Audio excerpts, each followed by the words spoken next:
नीट paper फुटीच्या प्रकरणामधल्या सीबीआयच्या चार्जशीटमधून अनेक धक्कादायक असे खुलासे समोर होतात।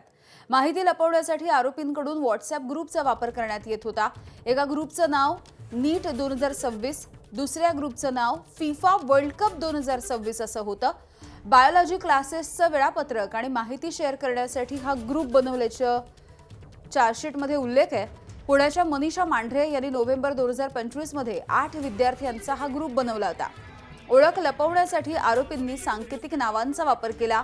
एनटीएच्या मास्टर सेट्ससाठी कैलाश आणि शिवालिक या सांकेतिक नावांचा वापर त्यांनी या मेसेजच्या चॅटिंगमध्ये उल्लेख केलेला आहे। माहिती लपवण्यासाठी व्हॉट्सअप ग्रुपचा वापर करण्यात आला। कशा पद्धतीने हे पेपर फोडले गेले हे आपण पाहतोय।